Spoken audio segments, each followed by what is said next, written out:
आप देख रहे हैं एसडीएम न्यूज़। मैं हूं रियाज अंसारी। इस वक्त मैं महाराष्ट्र के तारीखी शहर औरंगाबाद से बात कर रहा हूं और आज का मेरा विषय है, जैसा आपने समाचार पत्रों में देखा होगा कि नांदेड़ के एक अस्पताल में 24 मरीज़ों की मौत हो गई है, जिसमें 12 बच्चे हैं।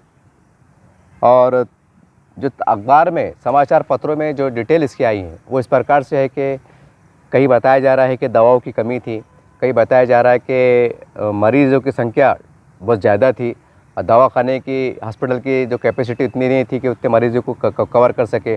600 की थी तो 1200 लोग मरीज़ थे टोटल। ऐसी अलग अलग बात सामने निकल के आ रही हैं। कहीं कहा जा रहा है कि जितने डॉक्टर नर्स सिस्टर्स होना चाहिए उतने नहीं थे, ये भी कारण था। और कुछ कारण ये बताया जा रहा है कि आखिरी स्टेप पे वो लोग आए, इस वजह से उनकी मौत हो गई।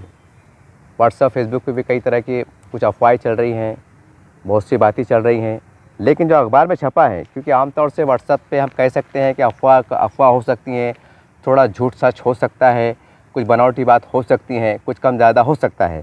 लेकिन जब कोई अखबार में कोई चीज़ छप जाती है तो 99% अबाउ वो बात कहीं ना कहीं सही होती है, लगभग ऐसा देखा जाता है।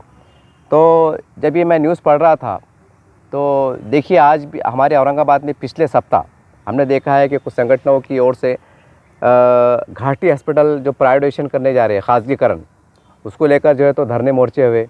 सरकार को निवेदन दिया गया है कि आप जो घाटी का हॉस्पिटल, जो मराठवाड़े का सबसे बड़ा हॉस्पिटल है, उसको आप प्राइवेटाइजेशन मत करो, उसका खासगीकरण मत करो। तो मैं यहाँ के तमाम औरंगाबाद के जितने आमदार हैं, हमारे खासदार हैं, बल्कि मराठवाड़े के खासदार हैं, मराठवाड़े के आमदार साहब हैं, और सरकार से, प्रशासकीय अधिकारी से बहुत निम्रता के साथ उनसे विनती करना चाहता हूँ, उनसे गुजारिश करना चाहता हूँ कि देखिए, मराठवाड़े में जो घाटी का अस्पताल है, यहाँ पर 24 घंटे पूरे मराठवाड़े भर से लोग आते हैं, तमाम धर्म समाज के लोग आते हैं, और ख़ास करके वो लोग आते हैं जो गरीबी रेखा से नीचे आते हैं। और हमने देखा है कि ऐसे लोग भी आते हैं कि ऐसे पेशेंट भी आते हैं कि जिनके पास 10 रुपये दूध के लिए पैसे नहीं होते हैं। ऐसे पेशेंट भी हमने देखा है, कई बार हमने कई लोगों से मुलाकात की है कि जब कोई डॉक्टर उनको जब चिट्ठी लिख के देता है, ये चिट्ठी, ये दवा आप बाहर से ला लीजिए, तो वो बेचारे बाहर भीख मांगते हैं। हमने ऐसे लोगों से भी कई बार मुलाकात की है और कई समाचार पत्रों में भी आया है, उसके बारे में कई बार आ चुका है। तो अब ज़रा कल्पना कीजिए कि आज पूरे महाराष्ट्र में एक 24 लोग नांदेड़ के हॉस्पिटल में मरीज़ों की मौत हो जाती है, तो पूरे महाराष्ट्र में हड़कंप मचता है। लेकिन ज़रा कल्पना कीजिए, ज़रा गौर कीजिए, अगर घाटी दवाखाने जैसे और भी महाराष्ट्र में सरकारी हॉस्पिटल अगर प्राइवेट हो जाए, ये खासगीकरण हो जाए, तो कितने मरेंगे, कितने मरेंगे? कभी आपने गौर किया है इसके ऊपर? देखिए, ये वो आंकड़ा है जो हॉस्पिटल के अंदर शरीक हुए, उनकी मौत हुई, तो ये बात आपके सामने आ गई। कितने लोग जान से हाथ धो बैठे, इतने लोगों की हत्याएँ हुई, मतलब मौत हुई, ठीक है, सॉरी, हत्या कर दिया मैंने, मौत हुई। अब ज़रा गौर कीजिए कि जब प्राइवेटाइजेशन हो जाएगा तो लोग घरों में मरेंगे, सिर्फ स्वरूप बदलेगा। आज हॉस्पिटल में मौत हो रही है, दवा की कमी कारण, जो भी जैसा बताया जा रहा है, जैसा आरोप लग रहे हैं, जो भी है।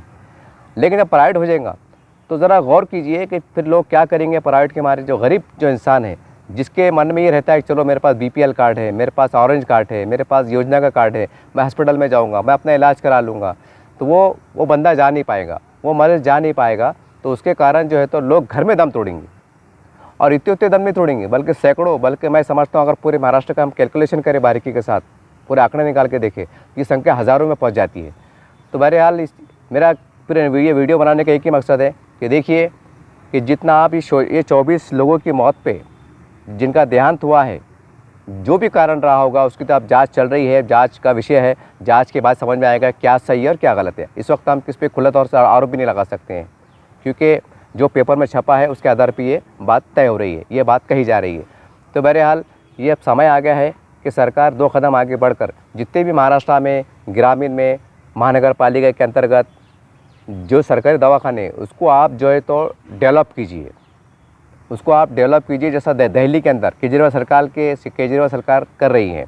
अगर आप ऐसा करने में कामयाब होते हैं तो हम समझते हैं कि ये सही मानों में गरीबी को सेवा होंगी। न तो याद रखिए, आज हम देख रहे हैं पूरे महाराष्ट्र के बड़े बड़े शहरों में करोड़ों अरबों रुपए के प्रोजेक्ट चलाए जा रहे हैं, बड़े बड़े पुलों का निर्माण हो रहा है, बड़े बड़े हाईवे का निर्माण हो रहा है, बड़े बड़े शाहरा बनाई जा रही हैं, बड़े बड़े पता नहीं क्या क्या बनाए जा रहे हैं, स्मार्ट सिटी बनाए जा रहे हैं और बहुत कुछ बन रहा है। लेकिन अफसोस की बात यह है, हैरत की बात यह है, अगर इतना डेवलप होने के बाद, जबकि हमने अभी बीच में हाल में देखा है कि हमारा देश चाँद पे गया है। अब ज़रा सोचिए कि जो देश चाँद पे जा चुका हो, जो देश सूरज पे जाने का प्रयास कर रहा हो, इतनी बड़ी कोशिश कर रहा हो, और जो देश अपने आप में एक विश्व गुरु बनने का दावा करता है और दुनिया उसको मानती है, तस्लीम करती है, ऐसे देश में दवा के कमी के कारण, जैसा जो भी उसकी वजह रही होगी, उसके कारण एक समय के अंदर इतने लोगों का दम तोड़ जाना या उनकी मौत वाक़ई हो जाना, क्या ये अपने आप में शर्मिंदा होने वाली बात नहीं है? ये बहुत, देखिए अगर कहीं सैलाब आता है 1 लाख लोग मर जाते हैं, तो बात समझ में आती है कि कुदरती आपदा थी, एक कुदरती मुसीबत आफत थी और वो मर गए। मतलब लोग फिर भी दुख का इज़हार करते हैं, गम का इज़हार करते हैं, लेकिन इसकी कहने की जवाबदारी अखलाकी तौर से, नैतिक तौर से हम पे आयद होती है। मतलब सरकार कह सकते हैं, मतलब डॉक्टर अमला कह सकते हैं, या प्रशासन कह सकते हैं, या आपको जो भी स्वरूप में ले सकते हैं। तो बहरहाल अब समय आ गया है कि अगर सच में हम गरीबों को सेवा करना चाहते हैं, अगर सच में हम ये करना चाहते हैं, तो सबसे पहले महाराष्ट्र में जहाँ जहाँ भी कोशिश हो रही है सरकारी दवाखानों को लेकर कि इसको प्राइवेट कर दिया जाए, तो ये बहुत घातक बात रहेंगी। और ये तो छोटा सा आंकड़ा है। अब ज़रा सोचिए, सिर्फ सरकारी दवाखाने के अंदर 24 लोग मरते हैं, प्राइवेट अगर हो जाता है तो लोग जा नहीं पाएंगे। इसका कारण ये है कि आज कई लोगों ने अलग अलग योजना कार्ड बनाए हैं, 5 लाख का, 2 लाख का, जैसा हमने अखबार के माध्यम से पढ़ा है। लेकिन आज कई लोग हमसे ऐसे भी हमने देखा है, इस साल भर की, पिछले साल भर में ऐसे लोगों से मुलाकात हुई है कि वो योजना में आ नहीं रहे हैं, वो साइट हैंग चल रही है, अपलोड नहीं हो रहा है, बिल पास नहीं हो रहा है, पता नहीं कैसी कैसी बात हो रही है। यानी कि वहाँ वो मामला भी कहने के 50% से ज़्यादा फील होते नज़र आ रहा है। तो बहरहाल ये बहुत ज़रूरी है कि ऐसे सरकारी अस्पताल का निर्माण हो कि जहाँ पर जब जाएँ तो आपको सिर्फ 10 रुपये का एक चिट्ठी फाड़ना पड़े, तो उसके अंदर आपको फिर लाख का इलाज हो, 2 लाख का हो, 3 लाख का हो, तो पूरा सरकारी हॉस्पिटल आपका दवा खर्च बर्दाश्त करे।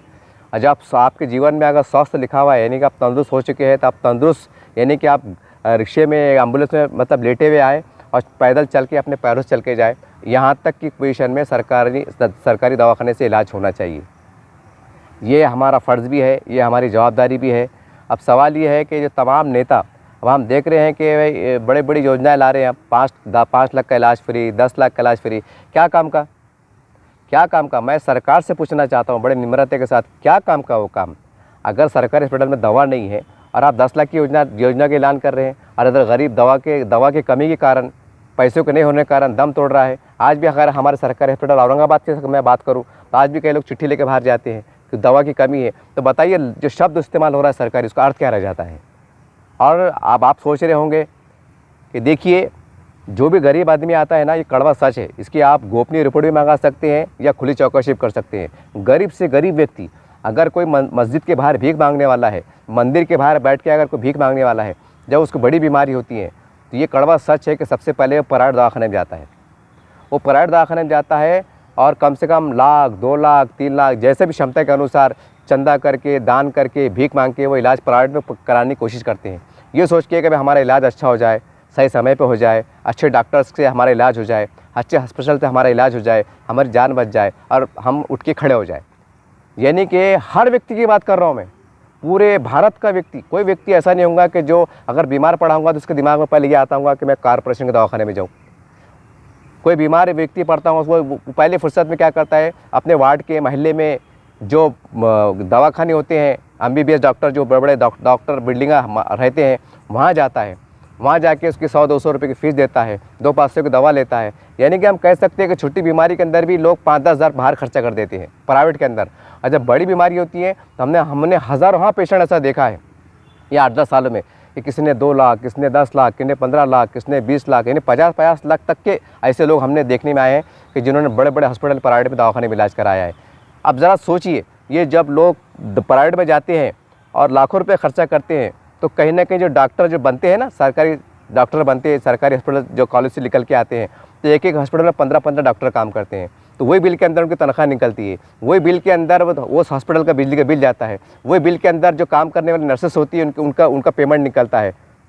ज़रा सोचिए आप कि प्राइवेट दवाखाने के अंदर जो है तो हर गरीब आदमी अपनी योग्यता के अनुसार अपना योगदान देता है, पैसे खर्चा करता है। यानी हम कह सकते हैं कि गरीब आदमी भी कहीं ना कहीं जो तो प्राइवेट दवाखाने के द्वारा हज़ारों डॉक्टर के लिए रोज़गार का ज़रिया बन रहा है। जब वो ख़त्म हो जाता है, जब उसके पास की जमा पूंजी ख़त्म हो जाती है, जब यहाँ तक कि सब ख़त्म हो जाता है, घर में खाने को नहीं होता, उस सूरत में डॉक्टर के पास आता है, तो ये आपका कर्तव्य बनता है कि आप उसका इलाज करें। बहुत से लोग कहते हैं कि भाई तुम आखिरी स्टेप पे हमारे पास आए, ये गलत बात है। लोग प्राइवेट में जाते हैं, प्राइवेट में जाते हैं। अगर ज़रा कल्पना कीजिए, अगर हर कोई बंदा उठ के अगर सरकारी दवाखाने में आने लग जाए तो यकीन मानेंगे कि अगर कोई हमारे घाटी हॉस्पिटल की अगर क्षमता अगर 1000 है तो 1 लाख लोग बाहर नजर आएंगे। आपको 1 लाख लोग बाहर नजर आएंगे अगर सब लोग सरकारी दवाखाने में करें। तो सरकार ने तो गरीबों को शुक्रिया अदा करना चाहिए कि गरीब होते बेचारे प्राइवेट में इलाज कराते हैं। तो ये आपको तो उनका एहसासमंद होना चाहिए। और आप कहते हैं कि आखिरी स्टेप पे आए हैं, अरे आपने तो खुश होना चाहिए। उनके पास पुरानी रिपोर्ट होती है, उसके आधार पर आपको इलाज करने में आसानी होती है, सारी बात होती है। कहने का मतलब ये है कि गरीब से गरीब इंसान प्राइवेट दवाखाने के डॉक्टरों को उनके रोज़गार का ज़रिया बन रहा है। और जो कंपनी में दवा बिकती है, 10,000 का मेडिसिन, 15,000 का मेडिसिन, वो मेडिसिन गरीब खरीदता है। वो मेडिसिन जब खरीदता है तो कंपनी वालों को भला होता है। एक कंपनी में 200-500 लोग, 1000 लोग काम करते हैं, उनका जो तो रोज़गार निकलता है। गरीब कहाँ तक आपको सहयोग दे रहा है, ज़रा आपने गौर किया है? जब गरीब अंतिम समय में आखिरी स्टेप पे अगर आपके पास आता है तो आप उसे धिक्कारते हैं, आप लापरवाही करते हैं, आपके जान पे आता है, जैसा हम सुनते हैं, जैसा समाचार पत्रों में आता है। तो मेरी सरकार से विनती है, तमाम खासदार उस आमदों से विनती है कि हम एक ऐसा मॉडल तैयार करें, कि पूरे भारत में, पूरे महाराष्ट्र में हम जब सरकारी के शब्द हमारे पास आए, जब कोई भी जात का, धर्म का व्यक्ति अगर सब सरकारी दवाखाने की पैरी चढ़े, तो जब अंदर जाने के बाद उसे 1 रुपये की दवा बाहर से लाना न पड़े, तो हम कह सकते हैं कि हमारा देश चांद पे गया। और गरीब को पूरा अगर पुनर्विश्वास हो रहा है, उसका पूरा 1 रुपये की दवा गोली से बाहर से उसको लाना नहीं पड़ रही है, और वो जा रहा है, यहाँ तक कि उसका इलाज 10 लाख रुपए लग रहे हैं, लेकिन सरकार अगर दे रही है तो हम कह सकते हैं कि हम विश्व गुरु हैं। आप बड़ी बड़ी योजनाएं ला रहे हैं, 5-5 लाख रुपए काट की योजना का ऐलान कर रहे हैं, और कई सरकारी दवाखाने में दवा नहीं है, गोलियां नहीं है, डॉक्टर नहीं है, कई सरकारी दवाखाने के अंदर पंखे नहीं है, कई गंदगी का राज है। ये हम देख रहे हैं मीडिया के माध्यम से। तो ये कैसी योजना चल रही है? बहरहाल अगर सच में मेरी सरकार से विनती है कि देखिए, एक तो जो तो इलाज की योजना, और दूसरा है राशन की दुकान। ये इसके अंदर भी आप योगदान दीजिए कि गरीब को कम जो पीले कार्ड पे, लाल कार्ड पे जो अनाज मिलता है, चटनी मिर्ची खाता है और अपना जीवन गुजार देता है, अंतिम समय में अगर उसको इलाज की ज़रूरत पड़ती है तो आप उसको इलाज कर दीजिए। अगर उसकी किस्मत में ज़िंदा लिखा हुआ रहना है तो अच्छा हो जाएगा, और उसकी किस्मत में अगर मौत लिखी हुई है तो कम से कम मरते समय उसको एहसास रहेगा, ए भगवान, ए ईश्वर, ए अल्लाह, हमारे देश के नेताओं को तरक्की दे, उनको सेहत दे, उनको ताकतवर बना, हमारे देश को सुरक्षित बना, हमारे देश के नेताओं को अच्छा रख। उनके दिल से दुआएं निकलना चाहिए, उनके आत्मा ने ये पुकार के कहना चाहिए कि डॉक्टर लोग बहुत अच्छे हैं, हमारे नेता अच्छी है, हमारी सरकार अच्छी है। ये आत्मा से निकलना चाहिए। ये आत्मा ने नहीं कहना चाहिए, इस तरह की बदवाई नहीं निकलना चाहिए कि हाँ ये कैसा देश है कि चांद पे जा रहा है और आज हमारे पास इलाज को पैसे नहीं है। हाँ ये कैसा देश है, कैसे नेता है, कैसी प्रशासन है कि दवा को हमारे पास पैसे नहीं है, हमें भीख मांग कर दवाई लाना पड़ रही है। तो मेरा ये वीडियो बनाने का खाली एक ही उद्देश्य है कि अभी भी समय है, जो सरकार जो फैसले ले रही है, कम से कम एक राशन की दुकान है, एक सरकारी दवाखाने, इसको आप इतना ताकतवर बना दीजिए कि गरीब को ऐसा नहीं लगना चाहिए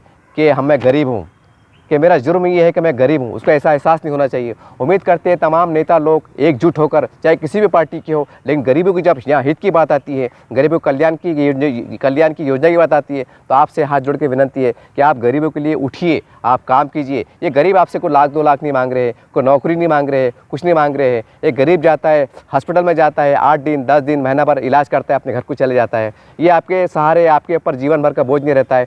उम्मीद करते हैं कि आप इस मानवता की पुकार को, इस मानवता के दर्द को आप महसूस करेंगे, समझेंगे, और फिर इस तरह की घटना ना हो कि 100 मरे, कि 50 मरे, ये दोबारा घटना ना हो, इसका प्रयास कीजिए। और प्रयास कीजिए कि ग्रामीण के अंदर क्यों सरकारी दवाखाना हो। जब कोई बंदा, कोई हमारी माता, हमारी बहन अगर ग्रामीण में भी जाती हैं तो उसको डॉक्टर ने ये नहीं बोलना चाहिए कि माता जी ये गोली हमारे पास नहीं है, ये इंजेक्शन हमारे पास नहीं है, आप शहर में जाइए। अब शहर में आने के बाद ये होता है, जब शहर में हमारी माता बहनें अगर ग्रामीण से आती है तो उसे कहा जाता है कि ये 6 दवाइयाँ हमारे पास 3 नहीं है, आप बाहर से लाइए। कितनी शर्म की बात है, कितनी हैरत की बात है कि करोड़ों रुपये हमारा कहाँ से कहाँ नहीं जा रहा है, करोड़ों रुपया कहाँ से कहाँ नहीं जा रहा है। आज हम देखते हैं अगर कोई दंगा हो जाता है, घटना हो जाती है, ऊपर वाला ना करे, कई ट्रेन के हादसे होते हैं, 1000 लोग मर जाते हैं, तो करोड़ों रुपये की राशि सरकार देती है, जबकि उनका दायित्व है, वो कर देते हैं। वो खैर एक अलग बात है, लेकिन मैं आपको कहना ये चाहता हूँ कि जब कोई मौत मर जाते हैं तो आप करोड़ों रुपए की राशि देते हैं, लेकिन कोई अगर जिंदा है, बिस्तर पे पड़ा हुआ है, तो आपको सुधारने के लिए आप